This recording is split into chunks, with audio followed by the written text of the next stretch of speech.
We are ready to call to order at 5:32 p.m. Good afternoon. This special meeting of the Napa Valley College Board of Trustees is now called to order.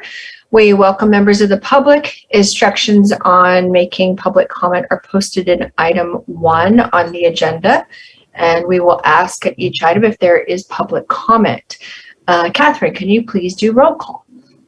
Happy to. Trustee Soto Gonzalez. Here. Trustee Rios. Here. Trustee De Luna. Here. Trustee Baldini. Here. Trustee Iverson. Here. Trustee Goff. Here. Trustee Dodd. Here. And Trustee Baker. Here. Okay, all present.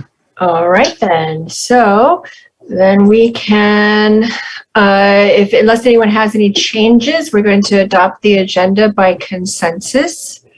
Does anyone have anything that they wish to add or change to the agenda? Hearing none, we'll adopt by consensus. All right then. So now we are on to public comment. This public comment opportunity is governed by the State of California Brown Act. By definition, this is an opportunity to hear concerns, perspectives, and differing vantage points. The board is not able under the Brown Act to engage in any level of conversation or discussion, but we look forward to this opportunity to gather community input.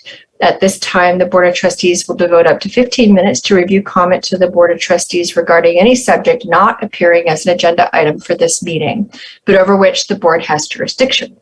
The public may request that the board place an item related to the business of the district on a future board agenda.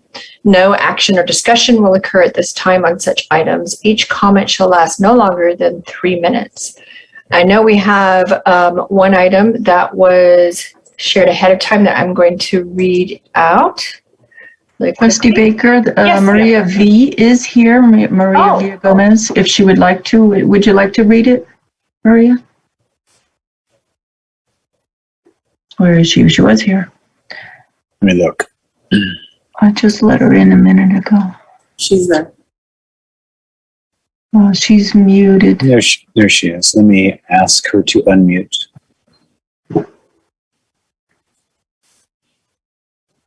She may have stepped away for a moment. I can go ahead and read it in just so that we can keep moving. So this is public comment for the September 16th, 2021 special meeting of the Napa Valley College Board of Trustees. Dear NVC Board of Trustees, for the first time in over 21 years, I am submitting my first public comment for your consideration. As an acknowledgement that NVC has been a Hispanic serving institution for more than a decade, that many of our community members are farm working immigrant families and contribute to the local economy in valuable ways, I would love it if the board considered writing and approving a resolution honoring Hispanic Heritage Month. The resolution's intent would be to celebrate the countless contributions of Latinos to our community. Should you consider taking action, I think it's only appropriate if at least one of the whereas be in Spanish. In advance, thank you for your consideration. Respectfully, Maria Villagomez, who is our Senior Dean for Library, Language, Arts, Social Sciences, and Distance Education. So thank you very much for that. And do we have any other public comment? All right, then. Hearing none, we will close public comment. Jose Hernandez is raising his hand. Oh, who? Jose. Jose Hernandez. Okay. Can you hear me all right? Yes, sir. Great, thank you. So I have forwarded an email to Dr. Moonsamy, who was going to forward it to all your board members there, as well as to the president. And basically, I've worked at 3 other universities, and I did 15 years at NVC. And I just want to point out, at the time I saw the last board meeting that you all had, and the part that I realized, and that's when I wrote this out to Dr. Moonsamy, at that time, and I'm just going to read the quote, "This current hiring selection is not equitable. It is inequitable not to have a Latinx representation when 46% of our students are Latinx. NVC is lacking inclusion in its hiring process which becomes an HR matter for not encouraging community participation and hiring committee training. As a community member of NVC's Equity Inclusivity Board, I am also on the Mesa STEM Advisory Board and active on other nonprofits. The bottom line is this is, for my sake, after working at 3 other universities, this is the worst selection process I've ever seen or heard of. That's my comment. I think this has to be opened up. I believe you do need to have a community representation on that. I believe that, and I know that Gerardo Martin had sat on that when Dr. Kraft was hired. That's my comment. Thank you, sir. Do we have any other comment before we move on? Yes, I see Luis Alcazar. I just want to, before you call Luis, and with respect, and Jose, thank you for that. I want to make sure that if we're really commenting on the search process, we should wait until the actual agenda item. These are more general right now. So it's just a point of order, you guys. So Luis, if it's about search, maybe there would be better. And that's my comment, Chair. In that case, yeah, I'll wait. Okay, thank you. Thank you. All right, then.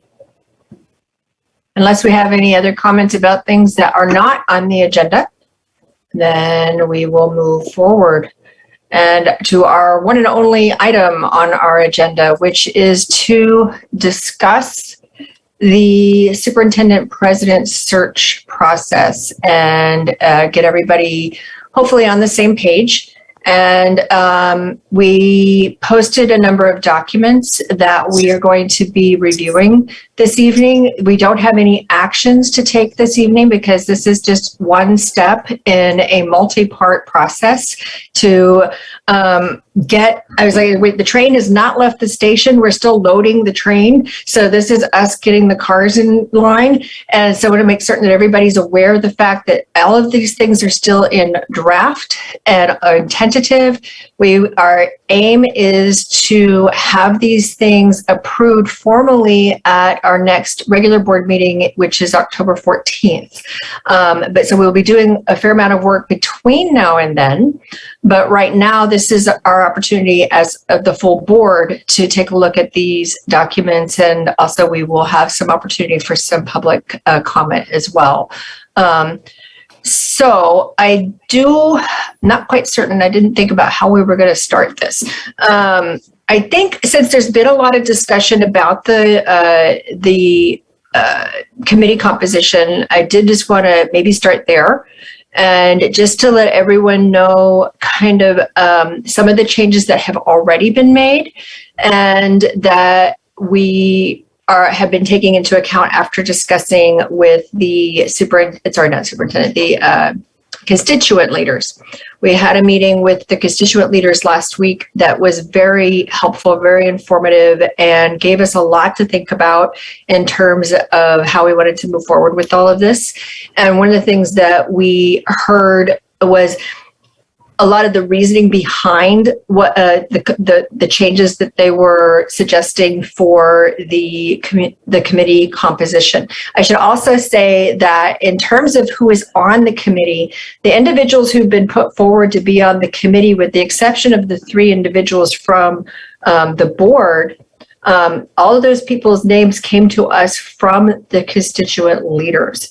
So we didn't go out and say, we want this person, this person, this person. It was these people's names were given to us by those leaders when we requested them. So at this point we have, and I should also say that for confidentiality reasons, we can't disclose who is on the committee, but we will tell you just kind of not say what types of people, who they're representing and how many people we have and why. So after our meeting last week, we made the decision to increase the committee by 4 additional people. So Can I interrupt real quick? I'm sorry. Are we recording this meeting? As far as I know. I didn't see a notification. We are. Okay. Okay. Thank you. Chair. I don't get to raise my hand because I'm not on the regular Zoom. I'm calling in, but I was gonna. Can we start just to start? Can we just start with public comment and then go through where we're at with the makeup of it, or I don't know if anyone else. Let me say why I'm not doing it that way. Simply because a lot of the comments that we've been getting are about, saying that we should do it this way or that way, and I'd rather be clear about where we are right now. So if there are comments so we don't waste time, basically. So if we have comments after we establish where we are now that to make additional changes, we can definitely have public comment to that effect. But I think it's important to really explain exactly where we are at this moment first. So I just wanted to say, so we've got the 3 individuals from the board. We have the 3 individuals from Academic Senate and from the Classified Senate and from Administrative Confidential Senate. So we had 3 of each of those. And then after our meeting last week, and then also our student representatives, so sorry. So then we had, after our meeting last week, decided to add some additional people to have additional representation in each of those groups. And then we've added a 4th person from the faculty. And then we have added 2 people they're from the Administrative Confidential, but they are both working very closely with the classified and also faculty. So they'll have kind of a broad experience to share with us. And then we also have requested that someone from the foundation be on that committee as well, to be a good community representative as well. So that is where we are right now with the composition of the committee. The committee has not met yet, but we are hoping to meet within the next 2 weeks, I believe, is our aim, because we are trying again to get all of these documents ready to be approved by the board at the October 14th meeting.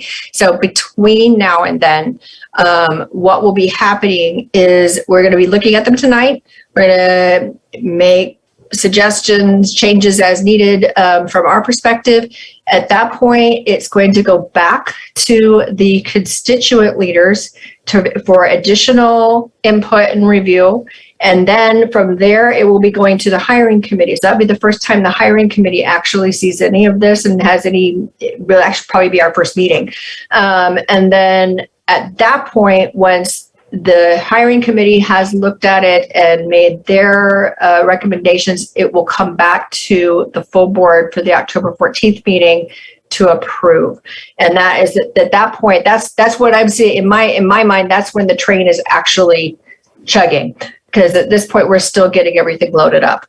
So is anyone from the board really quickly have any questions about the committee composition? And I think we could see if they have public comment about that element as well. Have the people that are going to be on the committee already been contacted? Like, would they know if they already are? Okay. I believe so. Trustee Goff is shaking her head. Yes. I was like, I knew we had their emails, but she's the one that's been in contact. So yes, everyone has been contacted and formally adopted. I don't know what we did. Trustee Baker? Yes, ma'am. I see Dr. Tejada had her hand up and then it's gone again. I do have a quick question. Yes, ma'am. And that has to do with a comment you just made, Trustee Baker. Are you saying that the membership of the hiring committee for the presidential search is confidential? That is what we were instructed by HR was the standard practice. Because I communicate with my constituent group, I did share who I appointed to that committee. That's interesting because we've always had, in past presidential searches, all the public knew who was serving on the committee.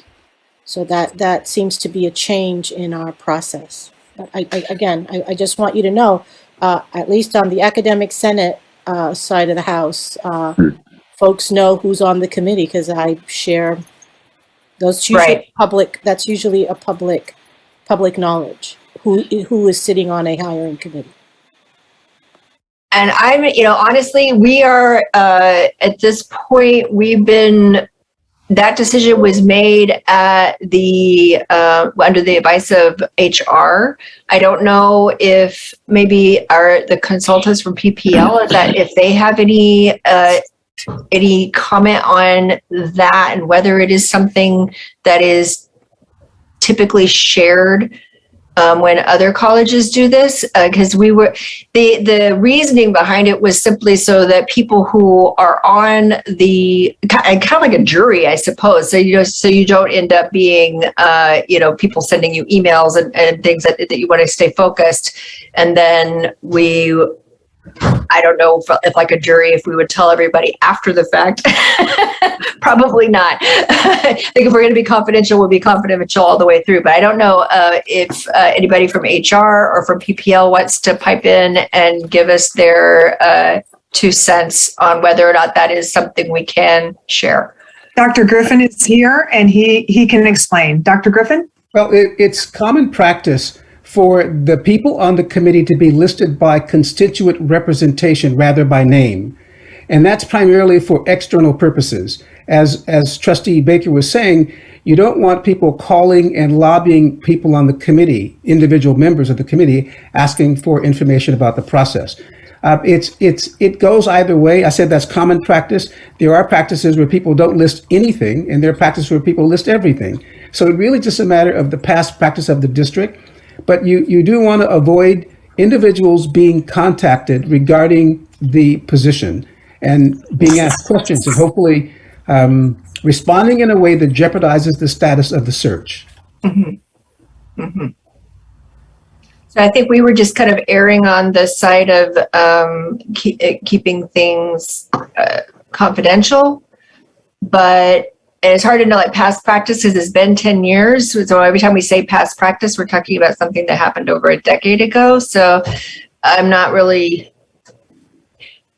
One of the things that we'll do in the when the search committee meets is we'll go through an EEO training and it will deal with confidentiality, and we'll have an opportunity to share with them the kinds of comments they might get asked and the kind of responses that they might have.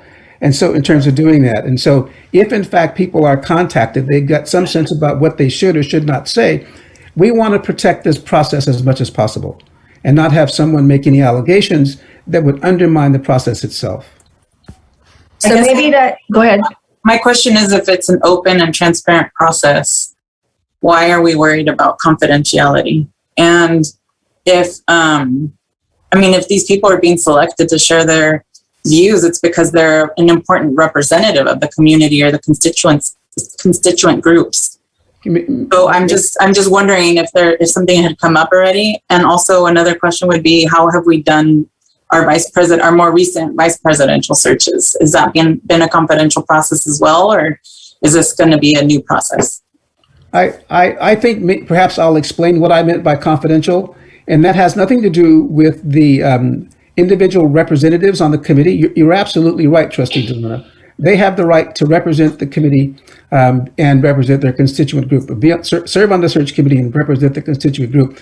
What I meant by confidentiality is talking about the applicants that are in the process or information about the process itself that might undermine the search process. For example, if an applicant has said, I don't want my institution to know I've applied because it could jeopardize their job status, and someone informs someone who has applied, that becomes a real serious problem for the search process itself. And so, again, we will go through those kinds of issues about confidentiality, but it's not about the confidentiality of the state or statements on the part of the individual committee members.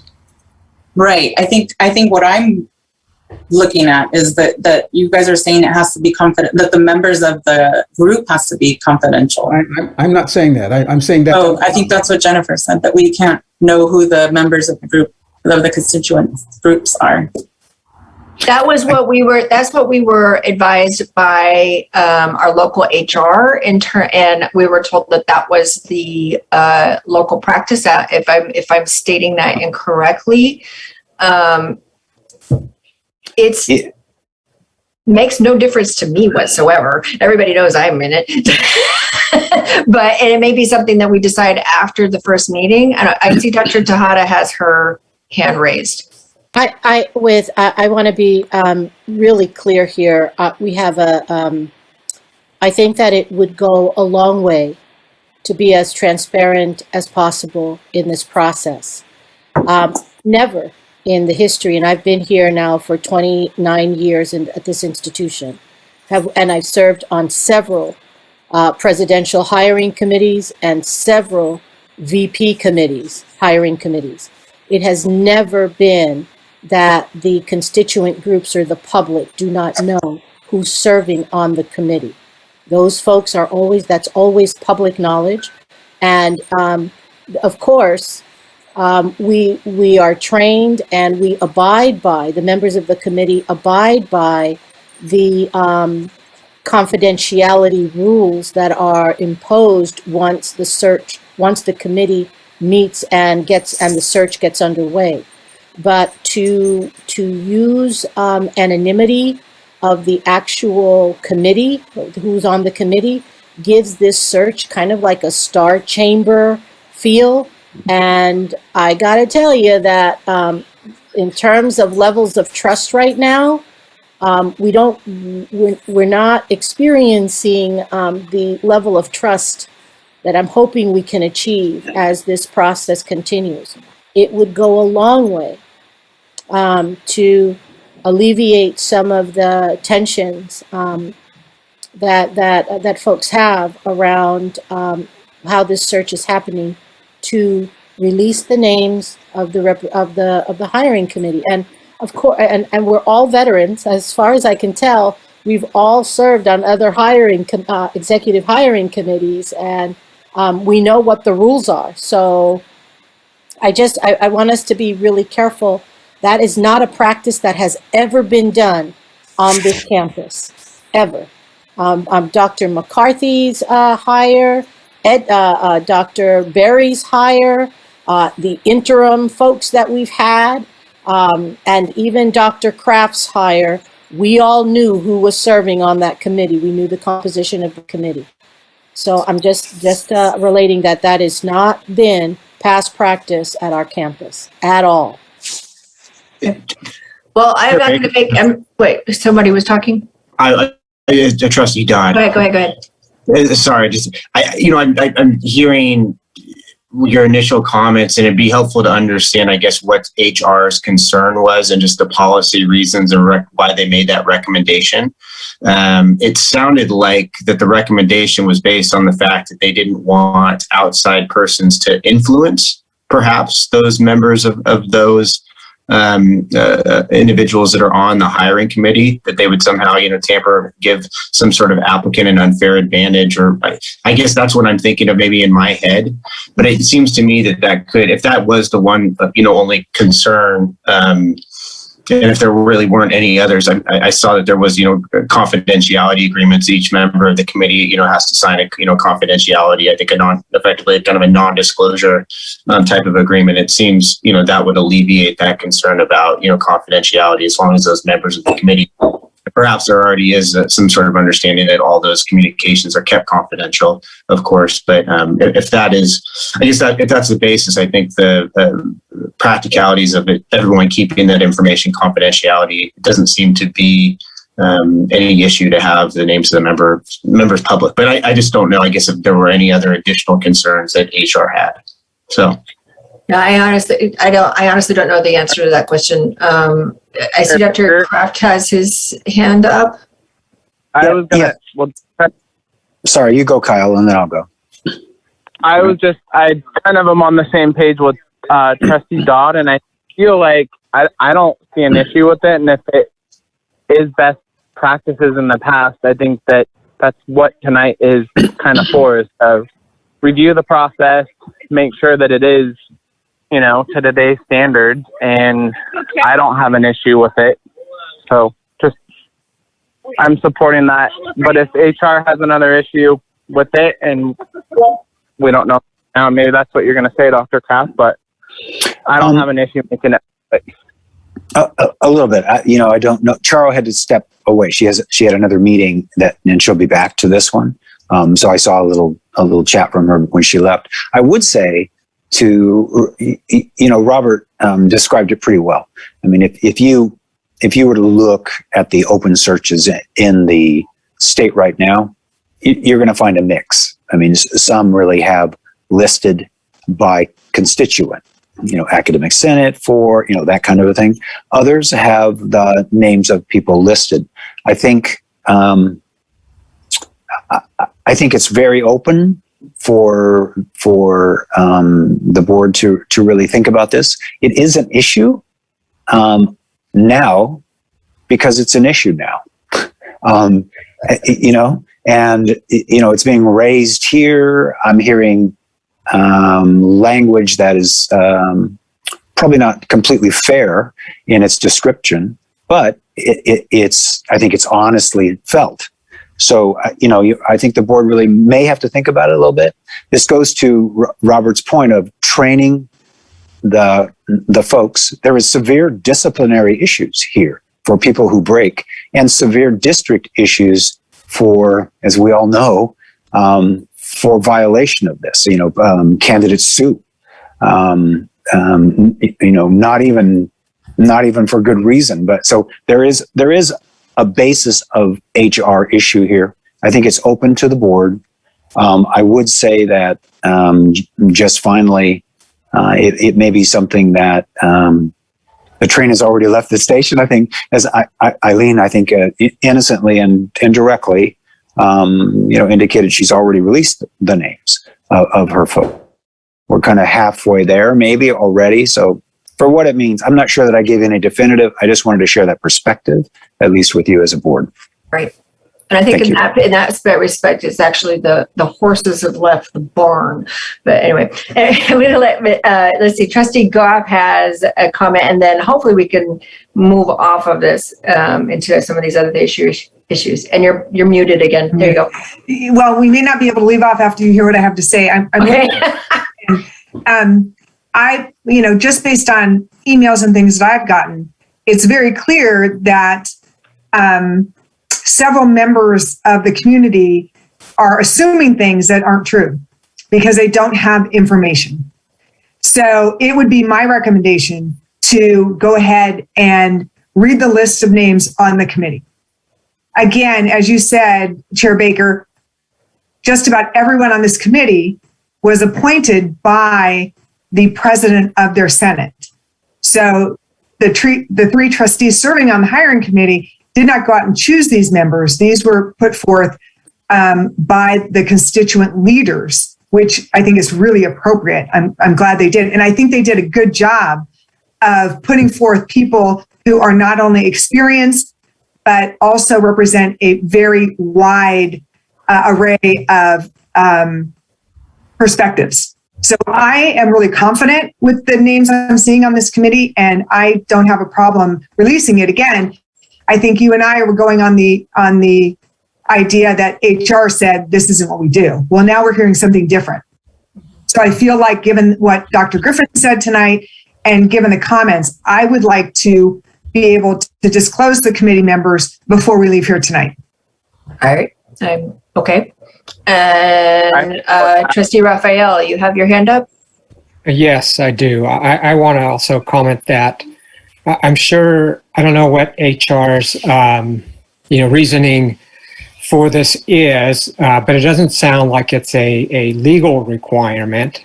And I am concerned too, like others have expressed, that this makes it seem very secretive, and I'm sure most people know who these people are already anyway, except for maybe members in the community at large. So I don't see why, with all of the other confidentiality rules and the training and all the potential penalties of being, dropped from the committee if you violate that confidentiality, why we couldn't release their names. I mean, they're, I just don't see why we wouldn't do that. It does seem like we're hiding something or someone. And Trustee Baldini.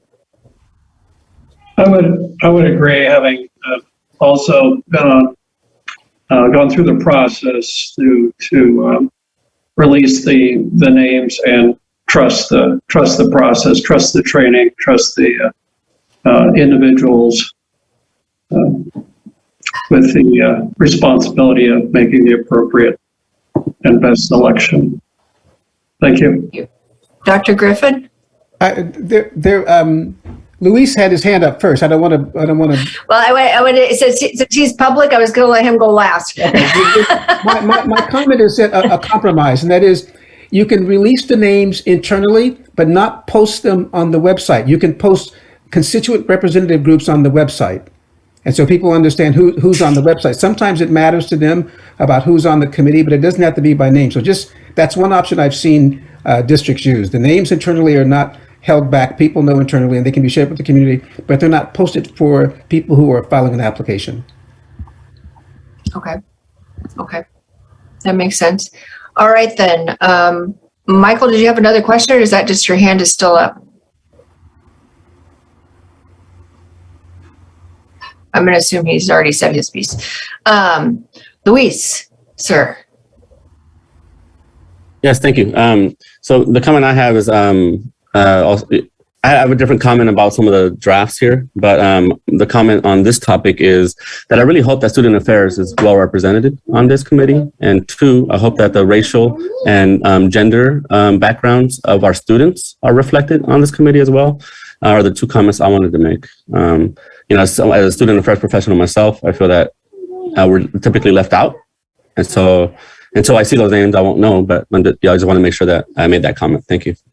And I have another comment for later, but I think it's after. I'll remember. All right, then. Well, I guess my question at this point is, since this is a recorded public meeting, do we want to actually put the names out right now? I don't have I suppose somebody could listen to it if if somebody's that interested, they can apply. And listen, okay, so let's see. Trustee Goff, do you want to just go ahead and read out our list right now? That would be fine with me. I just want to defer to Dr. Griffin as well. You mentioned, I didn't think about the applicants. Is this going to taint somehow this process, or? Oh, you're muted. It won't take I was just simply offering an alternative, and that is that internally there's if you let people know who's on the committee by reading tonight and having it and not telling the constituent groups that they cannot share names. Right. But at the same time, sometimes people post committee membership by constituent representatives on the website. Therefore, an applicant can see what constituent being represented. Yeah. Oh, gotcha. Okay. So that's different. So these won't be posted. We're just going to say them tonight. Okay. So I'm going to go ahead and go through based on the different groups and how they're represented. So Jennifer Baker as board president appointed me, herself, and Trustee Rios. Robert Harris as Senate President, Administration and Confidential Senate President, appointed himself. And again, I apologize. This is why I don't read names at graduation. So I apologize up front. I'm going to do my best. Himself, Robert Harris, Maria Villagomez, Dr. Munsami, those are the three from the Administrative Senate. Dr. Tejada of the Academic Senate, acting as the president, appointed herself. Christy Awamoto, the NVC president. Professor Eric Shearer, and Dr. Tejada, can you help me with Paul's last name? Gospodarczyk. Thank you. Okay, thank you. I'm so glad it's not just me. I just don't really want to screw that up. So Paul G is not what I refer to him as. So the Academic Senate has 4 members. The classified senate appointed by Martin Shoemaker are Dixie Larson, Catherine Rhino, and Daniel Vega. On the advice that we took in from the president's meeting we had last Friday, we also added Assistant Superintendent, Vice President of Student Affairs, Oscar DeHaro. We also added Assistant Superintendent, Vice President of Academic Affairs, Dr. Sarah Parker.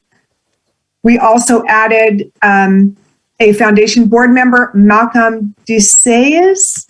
That's correct. I've never heard his name, so I don't know how to say it. That's right. I said it correctly. Okay. And then we also, on the president of the Student Association, Marcus Texton, appointed our Student Board of Trustee, David Soto Gonzalez, as their representative. So we have 17 members on this hiring committee. I think it's very diverse. And as I said, each constituency president was the one who actually appointed these people. So I have faith that this is a really good group because your constituent presidents have put them on the committee. Thank you.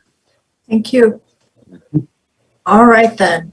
So at this point, I think what I want to do really quickly is just review the process that we're planning to use. And part of that is one of the attachments in board docs, which I think people will really find helpful, I know I did, was the responsible party table. Thank you, Catherine. Because this kind of shows who does what and who doesn't do certain things. And then it doesn't really do timeline because some of these things will be happening, in tandem with each other. But I think it's really important to see, at what point does, say, for instance, the entire board do something? At what point does the search committee or the hiring committee do something? And then, so if anybody has any questions about the various roles that different groups are going to be playing, you can see in some cases, more than one group is going to have their hands on something. But a lot of, and also I should say with the board, with regard to the full board participating in this process, after our meeting on October 14th, where we will be approving all of these documents and actually, as I said, getting the train ready to leave the station, at that point, the full board kind of takes a step back. And then the hiring committee is pretty much going to be doing all of the legwork. And then after the hiring committee has distilled down to the final 3 people or 2 people or however many people they decide will be submitted for final not recommendation, but final review, I guess I should say. I guess it's a recommendation. What we're telling, making certain people really are aware of, and this will come clearly when we meet as a committee for the first time, is we don't want any names coming to the full board that would not be someone that you could live with, so to speak. It's like we want to make certain that we get the best person for this job, but we don't want to be putting names forward for the full board to consider that is someone that is not top cream of the crop. So we want to make certain that that's very clear, because when the board meets and actually reviews those final people, we'd be selecting from those final people. So we wouldn't be looking at all of the different applications or anything. All of that is the hiring committee. So for process, the timeline too, I think would be good to look at right now. If we want to go ahead and pull that one up. Are we going to talk about each one separately, or do you want to look at them all and then we can? We can. I mean, we don't really. It is all like in one big chunk here, so it makes no difference to me. I mean, it's a little crazy to have everybody jumping in, but it's also probably faster. So, did you have a comment about the table? I had some questions, yeah, but we can go ahead and do this because we don't have that much time. Yeah. Yeah. Trustee Baker, I think with the time, it would be helpful if people have comments that we just address all the documents together, and if they're, instead of dealing with it one at a time, that would just be my suggestion. I'm okay with that. Because we do have a short, we can go till 7, but we can't go past 7 because we have another meeting at 7. So, so I'm okay with that. If somebody has a question or a comment about this document, the one that we have looking at right now is the timeline or the responsible party, I say let's do those two together perhaps, and then we can look at the job description ones together. And can you also really instill that tonight we're just reviewing. Right. Nothing's being adopted. We're going to encourage the constituency to review these and to send their notes and comments to their presidents, who will compile and make sure that we get it. We get the notes. So it doesn't have to be done right now at this meeting. I just want to really bring that forth because we're gonna give time, about a week, for people to have a chance to look at it and really express their ideas and thoughts to their constituent leaders. Okay. So just another question. Then after that, you have 2 documents. You have one that's the superintendent job description, and then that says changes, and then another one that has actual changes, like in red. Mm-hmm. So and we can, if you want to explain the timeline, we can do that, and then that you can answer when we get to that document. Yeah, that's fine. And if I could add, and I should also really quickly before I jump off, and I want to kick this to Dr. Griffin actually to kind of walk us through some of these documents. But I want to say also, with regard to looking at these documents and reviewing these documents, we're even the board here is like, I don't want anybody to feel like they're being rushed. It's like if you're on the board and you have comments about this that you don't get, or if you have a comment at 2:00 in the morning that suddenly comes to you, by all means send it to us, because we are not adopting anything. This is just discussion and information right now. We wanted to have an opportunity to kind of just get this all out on the table and have everybody have their eyes on it at the same time. But if you want to go through this with a fine-tooth comb later, please do, because the more eyes we have on it right now, the easier it'll be when we do get down to the actually making it official. So Dr. Griffin, could you please walk us through, and I'll let you decide what order you want to do it in, to be honest. If you want to do the timeline first, that's fine, or if you want to just dive into the job descriptions, that's fine as well.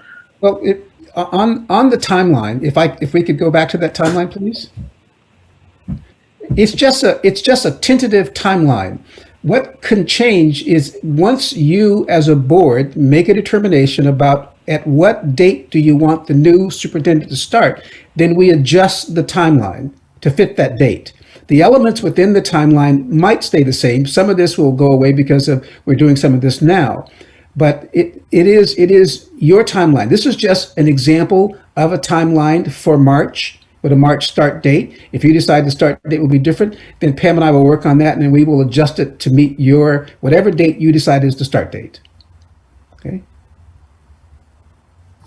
Before you move on off of that, I just want to clarify also that. And I'm not quite certain how we would capture this. So we're saying if we say we want somebody to start in March, right? What we're also saying is this is a roadmap. This is what the process and the timeline that we're going to follow with that goal in mind. Yes. However, we are not in any way saying that we will have a person in March and we're not going to have, whatever person happens to be standing there in March, this person gets the job, because we want to get the right person. So if we get to March or even February and we don't feel like there's somebody in our pool that is the person, we're not obligated to hire just anybody. We will wait and we will continue with the process, but we need to have a plan. And we need to have a goal so that we don't just string this out for months and months and months and years. So we're planning for this tentative timeline has got us with a projected start date of March, but that's just for the process to get us through our paces. Doesn't mean that we are absolutely must have somebody selected March. Does that make sense? I see it differently. Okay. If I could, please. And that right now, this is just an example, almost a hypothetical example with specific categories, major tasks being identified. So those tasks, for the most part, are tasks to be done. Whatever date you decide on for a start date for the new superintendent president, we will adjust the calendar, looking at holidays and other kinds of events, working with HR and people within your institution, your district, to set that time period. What your end date for application is a pretty solid end date for receiving applications. And I would want to avoid anything that says that we're going to continue the process because you'll lose. My experience is people question, why not? Why wasn't there someone hired? Why didn't this thing happen? Napa is positioned to get a great person. I don't see any problem. You're going to have people nationally applying for this job all over the places. So I don't see it. So it's just a matter of adjusting the calendar so that internally there's not a lot of opposition to the calendar dates, not the content of the calendar, but the dates that are on the calendar. Does anybody have any questions or comments about that? Okay. Well, yeah, like I said, and this is also not being adopted tonight. It is tentative, and we will be looking at it again next month. So if we are not being clear about the intent, we still have plenty of time to clear it up. So, all right. So then, do we want to look at? Can you guys let me know what on the very top there's a BP 10913? I was just wondering what that is because it's not a board policy, is it? I didn't see it anywhere. I may have gotten that wrong. Then that would be my fault. Okay. I thought I looked at your. That is not one of ours. Okay. Just wanted to make sure I wasn't missing something. I apologize for that. Okay. Yeah, that's my fault. I didn't even see that. So, Jennifer, you're saying that we're going to take a look at this and maybe finalize it at our October meeting? That is the plan. Yes. Yes. Okay. Yeah. Everything that we're looking at tonight, the intent is that we will finalize it at the October meeting. So that includes the job description as well as the timeline. And I think that's it. So maybe since we're still going to take comments and we're still hoping to get feedback, maybe we should just have the explanation of kind of like what the status of the current documents are and which one we should be looking at.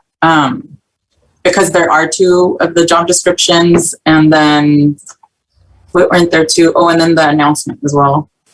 Yeah, and also, Dr. Griffin, if you could explain the difference between the announcement and the description, that would be helpful. First, to respond to Trustee DeLuna, the two job descriptions are actually the same. What I did is Pam and I gave you the one, and in red, we showed you where we made changes. And so you could see the original job description. The second one is the job description with the changes included. And so we just didn't want to go through and not have you be able to know where we were recommending changes. Okay, so those are only your recommended changes that we're not taking into consideration anything we've already done. Yeah. Okay. Right. And Trustee DeLuna, we made some of these changes based on our constituent conversations last week. Right. So when we had a meeting with constituent groups, we heard some things that would help us update this job description a little bit with new language. And so that's what you're going to see in some of this. Okay. But none of the feedback from the surveys that were sent out has been taken into consideration. Not yet. Okay. I think Luis has something. Which surveys are we talking about? Which surveys?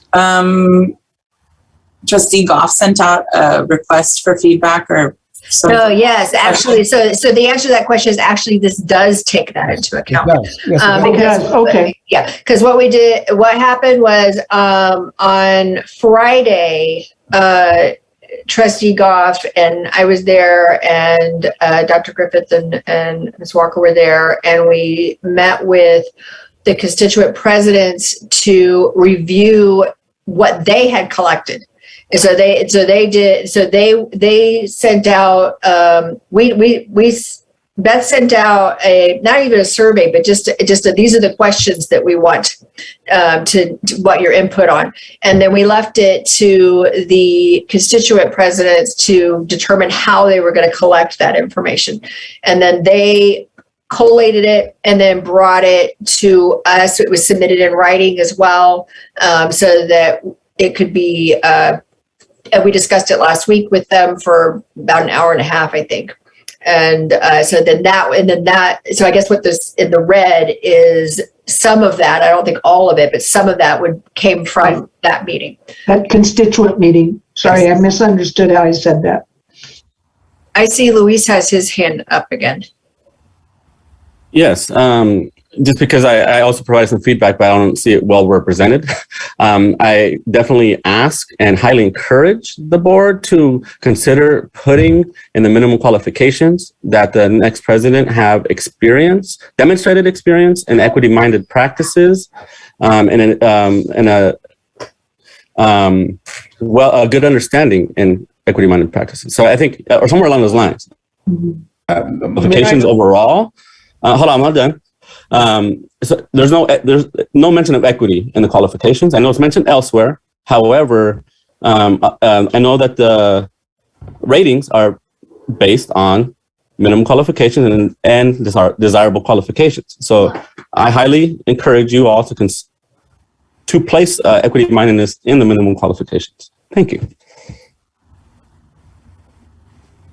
Thank you, Luis. I agree. I think we really have to take a look. I think the idea of diversity, equity, and inclusion isn't just saying diversity, equity, and inclusion. It's actually implementing and integrating the ideas of DEI into your job description, into the practices, the policies, our mission statement, our vision statement. It's not just saying we will be DEI.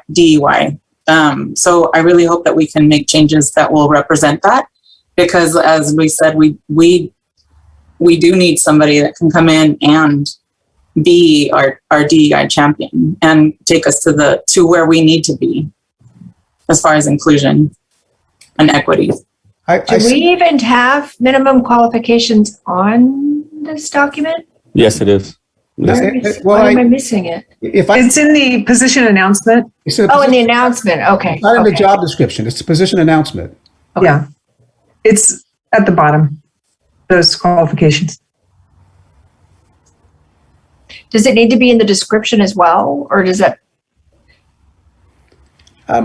I think perhaps if we looked at the two documents, one of them says that it is a board adopted job description. The position announcement is telling the applicants that are applying for the position what you're looking for, and so in that we're going with standard language. The master's degree, 3 years of successfully higher education, experience working in diverse economic, socioeconomic, educational environment. But if you go back above that, there is a section titled equity, and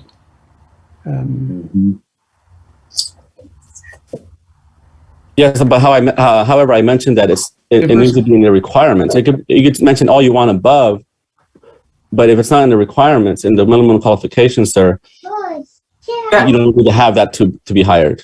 Right, and I think it's more and taking into consideration also different conversations we've had, like in the accreditation groups and meetings. You know, equity has to be part of our daily workings, and everything that our faculty is doing, all our staff. So I do appreciate that there's an equity and inclusion statement or section, but again, I think we just really have to include that everywhere so that it's embedded. Dr. Tejada? I was going to say, you know, there's a minimum qual that we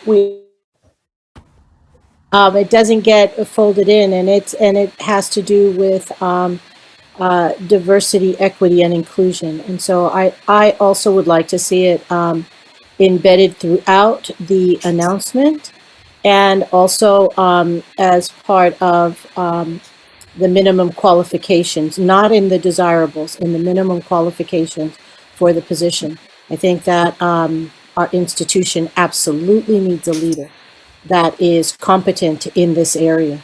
We are not where we should be.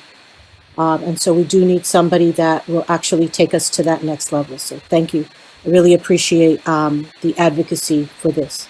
Thank you. And Dr. Griffin. Well, I saw that Dr. Kraft had his hand up, so. Okay, Dr. Kraft. I would say it's interesting. Maybe the only person on the call who has responded to profiles like this and maybe not, and written. There's a couple things. If you see equity and inclusion like it's looking now, then as part of your letter, you're certainly going to outline that and address your successes and experience in the letter. And if that's omitted, or somebody's very light, right? Yes, I believe in equity and inclusion, and then moves along to the next paragraph. Well, that gives you a clue. I would say that candidates to a person never review a JD. It's a very rare piece. They're addressing the profile, what you are looking for as an institution, because they're going to answer the best they can that piece of equity and inclusion. So I'm hoping I'm adding a clarity here, but a main qual means not very much, to be honest, Eileen. I mean, what does that really mean? So if you can't demonstrate that you've hired a director, that you've done things, you assisted or created a program, there is no better way to really get at it than having a very direct piece of the letter that addresses it in 2 or 3 places. It is a main qual, as our sensitivity and diversity question, that is a portion of the main quals that you must submit before you even get to the letter. So, yeah. Begging respectfully, can I respond to that, Madam Chair? No, I don't want to get into back and forth, but I'm just saying. My point was just simply, yeah. I'm wondering because I'm seeing I'm hearing what both of you are saying, having written job descriptions before. I'm trying to figure out, how, you have a minimum qualification, you have a master's degree. Well, you can show that you have a master's degree, and you can show that you have taught classes. So how do you show that you've done these things that are far more nebulous? And so I think what I'm wondering, and I know there's been I got a little bit of pushback on this, but I'm wondering about, even if it's just like one thing, like one, what's the word I'm looking for? Dang it. When you ask people questions before where they have to write something, submit something. Supplementals, thank you. Yeah, so like even just having a single supplemental question, not like something where it's like 50 different things, but just like one thing where we ask them, tell us about your experience with this, or something to that effect. So anyway, that's just my 2 cents. I see Dr. Tejada has her hand up again. So I just want to say that if it's a desirable versus a minimum qualification, how we get to that will be how we get to the candidates' demonstrated competence in the area, right, happens within the committee in terms of questions, whether there'll be supplemental questions, whether there'll be some kind of demonstration. So that's aside. What I'm concerned about is if it's not included in the minimum qualifications, what happened, and it's included in the desirables, when we begin to sift out, if you will, and start to prioritize candidates, if it's not in the minimum quals and it's only a desirable, there could be a candidate that doesn't have it and then can go forth because it's not a minimum qualification, it's a desirable. Minimum qualification ensures that within the letter of the law, We are saying you must meet these as a minimum, not as a desirable. Desirables are always those things that we wish you have. And if you don't, maybe we can move you forward. But when you establish it as a minimum qualification, it means that candidate cannot move forward without those sets of skills. And so that's where I want to be really careful that as we draft these, the job description, that we do not go lighter and make this into a desirable versus a minimum qual. Minimum quals are what you're minimally required to have under the law, and that changes the dynamic moving as we begin to look at the different candidates who can move forward. Mm-hmm. So I would caution us that we really pay attention to those minimum quals. In addition to that, in this era where we have a chancellor's office that is actually mandating these skill sets so that we can move forward as a community college institution within a California community college system, I would say that any candidate that is not paying attention to this is not worthy of the position. Just given where we are in terms of climate. So I would caution us. There is a very big difference between a minimum qualification and a desirable, and that we should be careful as we craft the job description. Thank you. Dr. Griffin? There are two different discussions going on. One is about the job description and the other one is about the position announcement. They're very different documents. The job description, to my knowledge, does not have minimum qualifications or desirable in the job description. That's in the position announcement. In this, to kind of go through it a little bit, if I look at minimum quals, it says master's degree from an accredited institution or equivalent. Desirable, doctorate from an accredited institution. So if I get 10 applicants and 5 of them have a master's and 5 of them have a doctorate, I'm going to give a higher ranking to the people with the doctorate. And so what happens with that is we begin to develop the matrix for what is it that we use to screen the paper documents, that is the cover letter and the resume of the individuals. And as we screen, and we did this with the VPI position, same thing, exactly the same thing. And so when we do that, we then develop criteria, application screening criteria, and we can then give those numbers to people that we think best meet the expectations for the position as outlined in the position announcement. Why don't, I'm sorry, people have their hand up. Well, go ahead, Trustee DeLuna. I was just to that point. Why wouldn't we say master's degree from an accredited institution or equivalent, doctorate preferred or desired like I've seen that in different job descriptions too. So what would be the difference between listing it under minimum qualifications and not having it under desirables? Also, like the 3 years of successful higher education, senior level experience, preference in an HSI school. Why wouldn't we make it clearer under minimum qualifications then? Yeah, is there a difference between preferred versus desirable? Because I see that point as well. I'm like, and like I've seen, we want all these things and then preferred Spanish speaking, so where is that different? Is it different to say preferred versus desirable? Preferred is language that's also used. Yes. Okay. So could we do both? I don't know. Again, we don't have to word finesse this right now. Right. But I think it's very clear here, though, that we have a desire to make the DEI elements part of somehow or another part of the minimum. We'll figure out how to word it as we go forward, but I think we'll get there. I have 3 people with their hands up, and I believe in order of when they went up was Luis first. Thank you. Again, on this topic, I'm still pushing for minimum qualifications to have equity mindedness in there. I've seen other California Community College president searches have this in their minimum qualifications. And again, I'm sure they're going to read the whole announcement. But again, if it's not a requirement, I'm not going to repeat everything Dr. Tejada mentioned, because I agree with her completely. However, it belongs there. It needs to be a minimum qualification. Working with a diverse academic and socioeconomic educational environment is not enough. And I also wanted to add that I'm very disappointed in the lack of student affairs representation on the committee, and I hope that gets looked at.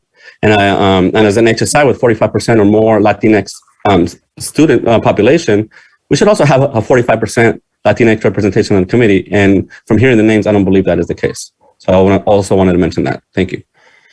Thank you. And then we have Stephanie Kahina. Yes, that's great pronunciation. Thank you.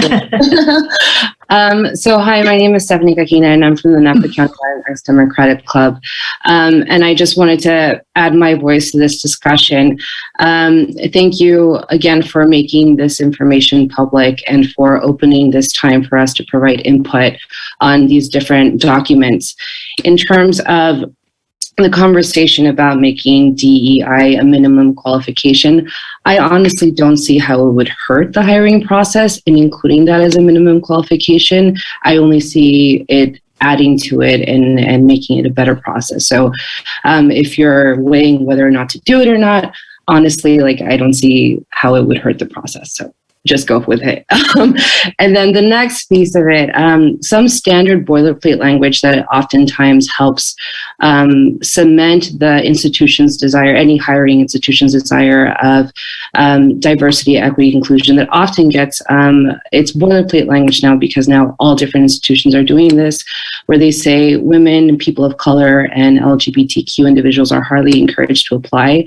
I would definitely encourage Napa Valley College to follow suit with that language, because it's something that is used in many public institutions. Nonprofits use this abundantly as well. And so just to keep with the times, I think it's important for the college to do the same. But our organization will be reviewing all the different documents that you guys have now made public, and we will provide our comments accordingly. But thank you again for offering us the opportunity to do so, and we'll definitely lean into it. So thank you. Thank you. Dr. Moonsami. Thank you. I strongly endorse the comments that have been made that advocate for including very strong language in the minimum qualifications about the desirability of people who have, and I would say, not just equity-mindedness, but demonstrated leadership experience in supporting diversity, equity, and inclusion.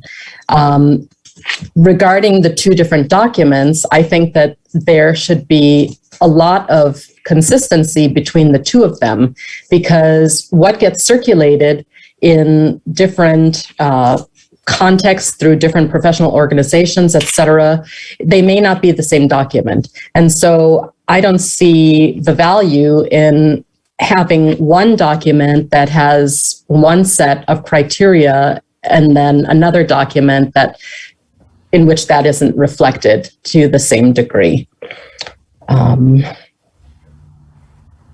There was a third point that I was going to make, but I've lost my train of thought now.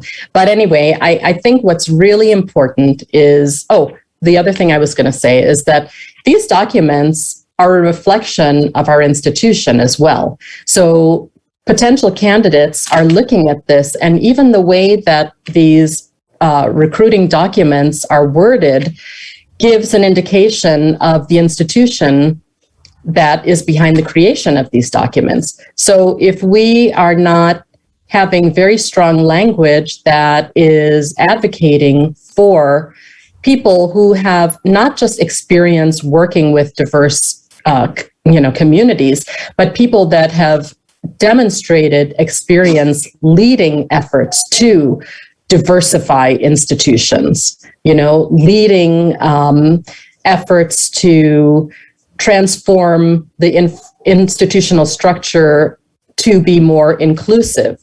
This is the kind of language I think needs to be included in both documents, because it's a reflection of our institution, and we may be turning away great candidates if our materials don't reflect that these are values that we're very committed to. Thank you. Thank you. Mr. Vanderbilt. Thank you, Chair Baker. I'm Senior Dean of Arts and Sciences. I've chaired a number of searches here at the college. I've been involved in lots of searches. I just want to mention a couple things because I think there is sometimes some confusion because presidential searches are sometimes a little bit different. So in general at the college, most of the names of people who are on search committees are not generally public, but for different reasons than have been expressed here. So we also, all of the job descriptions at the college list minimum qualifications up to the vice presidential level. The president's doesn't at the moment, but it certainly would make sense that it should. And those, as my colleagues have expressed, the importance of addressing things in minimum qualifications are that those people who do not meet the minimum qualifications do not move forward in searches. Those people who meet the minimum qualifications are then considered, and if their desirable qualifications are met, they obviously are ranked more highly. So I would encourage you to look carefully at both documents, both the job description and the announcement that would have the search profile with that information. And then finally, I wasn't really going to speak to this in much detail, but I do have some concerns about the announcement that we have here and the timeline and the like. And I know that you're on a tight timeline to try to approve these at your October meeting. And you're also going to have further conversations with those constituent groups appointees on the search committee. And so I would appreciate it if the board could give the community some direction as to what the appropriate vehicles are for us to provide input on these documents. Because we've got, 17 minutes left tonight, and I could filibuster for 16 of those on this page. So I'd like the opportunity, and of course, you're all elected officials as members of the board, and we can all email you ad infinitum, but would you prefer that we also provide input to the various constituent group representatives, or what is the mechanism for doing that, and understanding that we need to do that pretty quickly. Yeah. Thank you very much, for, Chair Baker. Appreciate the time. Thank you. Yeah, and I think, go ahead. Yes, please do. I was going to ask you. So, again, tonight was just to get everything out there and to clarify things, just because there was a lot of misconception out there and a lot of questions, rightfully so. So the hope is that over the next week, members of the college community will review these documents, will share their thoughts and ideas with their leadership, the presidents of the senates. The presidents of the senates will compile the ideas and thoughts received, and they'll forward it to me, and we're hoping to be able to do that by the 28th. So that gives you over a week to get that done. That would give me an opportunity to take a look and get it ready for a hiring committee meeting, because again, I need to share that with the hiring committee, because the hiring committee also reviews all these documents and has some input. And by the time the board meets on the 14th of October, the hiring committee, all the constituents, and the public is encouraged to email me with their ideas and thoughts. And then we actually give it to PPL. And PPL actually is the one that schmoozes it for us and includes everything that we say, hey, this is what, we need to change or update. And then on the 14th, it comes to the board, because again, this is the board's hire. This is our only employee. And we need all of you to tell us and guide us and let us know what's important to you so we can make the best decision for the community. So it's the board's job to say, okay, this is what we're going with. This is the announcement. This is job description. This is the timeline that, again, will be our guide. And then after the 14th, once the board approves that, the hiring committee is able to move forward with the process of looking at the applications, doing the first interviews, and submitting that small number of names to the board for final interviews and final approval.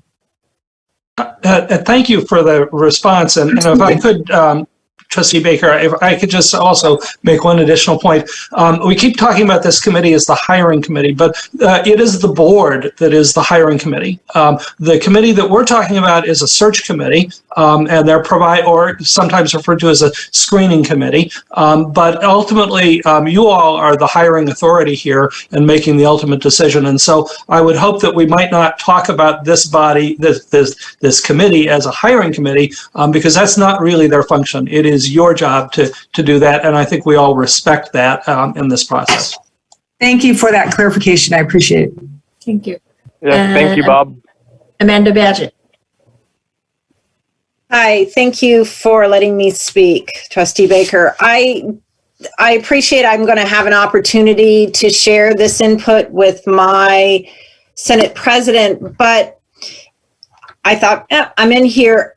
I have concerns about the draft of the position announcement, that there is a kind of single sentence that describes what we do at the college, and it's after 5 sentences about the history, which is really kind of about the placement of the campus. And we get down there and we're told it's comprehensive academic programs, workforce, and then it speaks directly to 2 specific programs, one of which doesn't really exist in that form anymore as it was 10 years ago. So obviously I hope there'll be opportunity to get feedback and reworking that, but it does kind of bring something up that I thought I would take this opportunity to say, which is the Napa Valley College is located in, I already heard reference, we'll have national interest in this job. And we'll have national interest because of what Napa means nationally. And what Napa means nationally is a kind of premier wine production region. But I think it's fair to say that the students I see every day and my colleagues work with every day are not necessarily what one would associate with affluence and kind of premier lifestyle and that kind of thing. And I would just urge the drafting of something, a document, an announcement that best reflects the students we teach, not this valley, which is a perfectly fine place to live, been here for 21 years, and really get to what we do here, and not merely the kind of cachet of where we live. And I'll just leave it there. Thank you. No, I appreciate that. Actually, that's a very good comment. We were so focused on the person, we didn't even really look at the top part. and it is important. It's very important. And we'll put some thoughtful stuff behind that. All right. So we have about 10 more minutes before we have another meeting that's going to start. So I want to give everybody a potty break before that too. Can I ask one question? Yes, please. So in the tentative timeline, it says that the board determines process for appointing community representatives. Are we going to do that, or is that the foundation person? Because I would hope that we would have some community representation. And I know that Napa County Latinx Democratic Club is here, and they would be happy to appoint somebody or to put somebody forward. There are other groups, possibly a Valley, that would be also interested in being a community representative. So I think I was a little confused about that piece, because it sounds like we will have community representatives, but I don't think you had mentioned that. No, I don't think we're going to be adding any other members to the search committee, but we will definitely be providing more opportunities for the community to participate, the community at large to participate. And in general, I think we've got 17 people, I think is pretty hefty already. So tentative timeline screening committee. So yeah, so I don't know if that answers your question the way you wanted it to be answered, but that's my current answer anyway. Is anybody else from? I'm really glad we've had so much comment and participation from within the constituent groups and different people from tonight, but I also want to make certain that if there's anybody from the board that has any last minute questions, anything. And again, if this is just, we only have a short period tonight. I know that. And I want to make certain that anybody who's here, anybody who's listening right now, if you can hear the sound of my voice, please, if you have comments, take a look at these documents, forward them either directly to Trustee Goff or through your constituent president, whichever is easiest for you. And we will make certain that those get incorporated. And we will be looking at this again in October before we adopt the final or approve the final. So anybody from the board have any other last minute questions or anything? This is Trustee Iverson, and I wanted to go back to what Dean Vanderveld had said about the community outside of the district reaching out, and my door is always open, and I would think that most of the other trustees on the board are open to that, but I definitely do want to make it easier to hear from the community outside of the college as well. So I agree. Yeah, I think that there are ways that we can do that, that we can do, and we could talk with Dr. Griffin maybe about some ideas for how to build that into the process without loading up our committee anymore. I think that it will be a much more open process if we do it that way, to be honest. So I see Luis has his hand up again. Because I was under the impression committee members were still going to be appointed. I really hope that the board does consider appointing some committee members. It's very common for committee members to be on search committees, and I highly encourage that to happen. And again, it sounds like from the rhetoric happening now that nothing's going to change on the committee. So again, I encourage you all to make sure it's well represented of the college, because it's not right now. Student affairs wise, race wise, and so on. So please do reconsider the composition of this committee. Thank you. Well, I would again just to echo what Trustee Goff said. The individuals that are on the committee were submitted to us by the constituent presidents. So so I believe that we have pretty good representation. I think it's a very diverse group. It may not have everybody on it that we want, but then we have to move forward. Trustee Baker? Yes. Can I just offer a clarification that there is no other board meeting following this? Some of you will be joining and attending the redistricting workshop. Yeah, it's not a board meeting, but it is a meeting to which the board is invited. Is it that way? Yeah, and you will be just listening and learning about redistricting. Yes. Any other final comments from anyone? All right. I'd like to just thank everyone who participated tonight. Again, I think your input is valuable, and we are listening, and we'll certainly consider all of the ideas and thoughts that you've submitted.